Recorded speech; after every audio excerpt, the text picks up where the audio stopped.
Hello again, it's Cliff here. So, building your own CNC stand or enclosure or monitor stand. You can build a more compact stand, a more rigid stand, a more compact enclosure than the standard stock product, and I'll show you some of the tips and tricks along the way. Cheers. I won't go deeply into arc welding on this video because I'm not an expert. There's my old craft welder that I bought in the 70s, pre-industrial revolution, still going strong. But you can pick something up these days for, you know, probably less than $100 US. So I've just clamped it down on a relatively fireproof piece of board, a piece of plaster board. You could use cement board. Just clamp it down so you can square it up, and first of all just tack it so that you're not introducing a lot of distortion from the weld, and then check it out. Having the right arc welding rods is absolutely critical. That's one thing I've learned the hard way. The difference between good and bad welding rods is chalk and cheese. They need to be dry and they need to be good quality welding rods. These are Sig Weld Satin Craft 13 and they seem to work really well. Tacking is referring to just a very short temporary piece of weld to hold it together for an initial trial, so that you can just pop it in position and check that you haven't got it horribly wrong. It's not back to front or out of square badly and so on. So they're just little tack welds, and you can bump it and bend it around if you need to, just to fine tune it before you do the final welding. Then you can just work your way around welding up the various joints. And it doesn't have to be super flash. You know, you're going to disc grind it when you're finished, and then smear a bit of body filler or Bondi over the low spots and give it a sand up, and you end up with a very elegant construction method that is slim and lightweight and very strong. Because all the cars and motorbikes have to come by at the moment, don't they? Because you're working with very strong, durable material, black mild steel. I mean, you can buy, you know, a few lengths of it for just a few dollars and fabricate it up yourself. And so I think it's really worth considering building stands and enclosures and so on with using arc welding and fabrication. You just need a welder and a disc grinder and a couple of hours training with YouTube videos and experimenting with a bit of a lump of steel until you get the welding settled in, and you find that you're calmed down and you're welding reasonably well, and then you can move to the job. It's not difficult. So after you've welded the joints, and you don't have to get them all perfectly welded, good old disc grinder removes the high spots. You don't have to have fantastic welds here as long as you take off the high spots.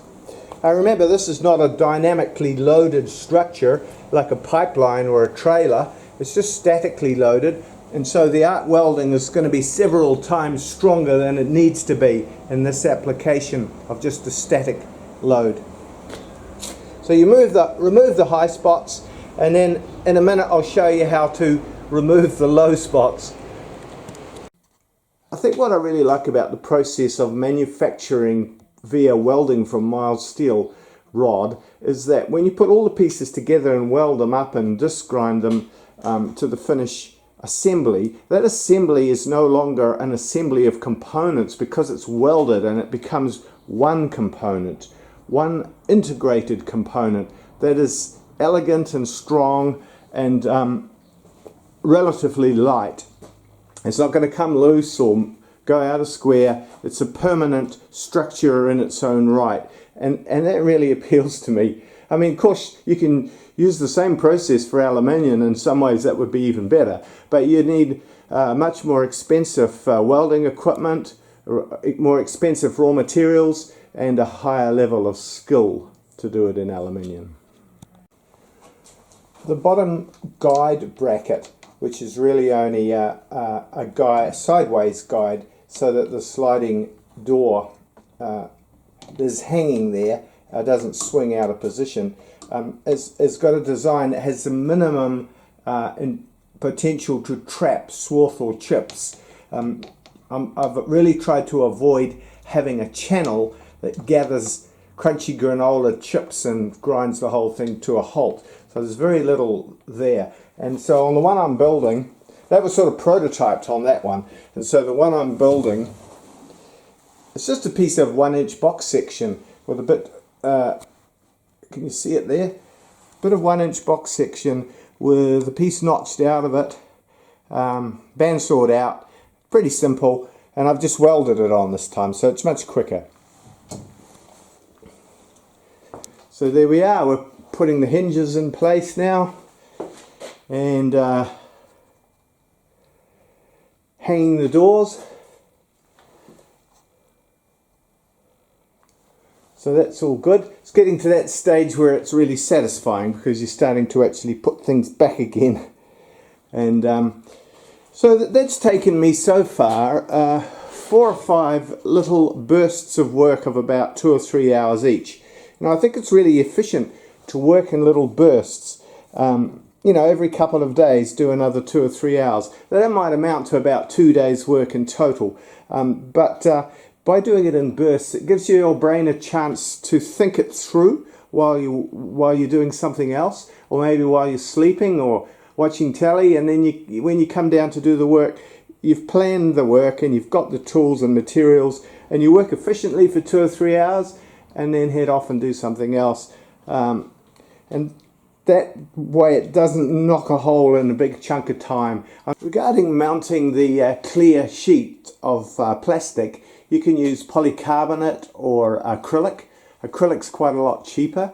I used 6mm or 1/4 inch for the main freestanding sliding door, and 3/16 or 4 or 5mm for the inserted panels.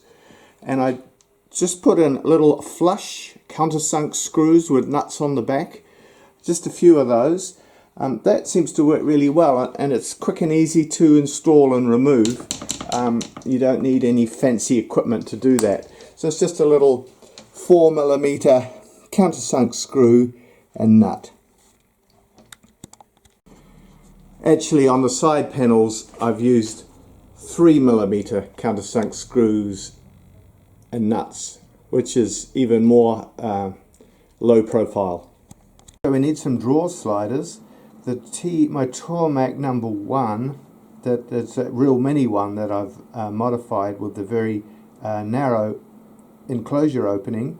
That is a 1400mm enclosure opening. That means I needed two drawer sliders of about 700mm, and I bought those back in 2015 for about $24 a pair. But that company online doesn't sell above 700mm, and for this modification to my other Tormac, the width of the enclosure is 1570, and so I need to go a little bit bigger with the drawer sliders. I need about just under 400mm closed and just under 800mm open. So just looking online to my supplier, one of the different suppliers, if you find a hardware supplier, this is Comac, they seem to go up bigger. And where are we? 4341 gives us a travel length of 409 and a closed length of 406. And so before I do the filling and sanding, I've just marked out with felt pen and with an automatic center punch, put the little dots in where I want those screw holes to be.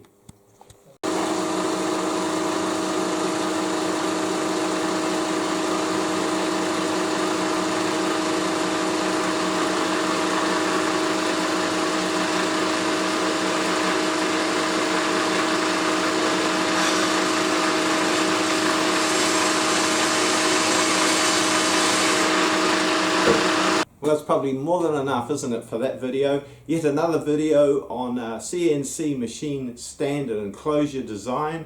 and encouraging you guys. I hope you're starting to get enthusiastic about the idea. Save yourself a lot of money, optimize the design. It's something that's I'm very enthusiastic about, as you can probably tell. All right, cheers.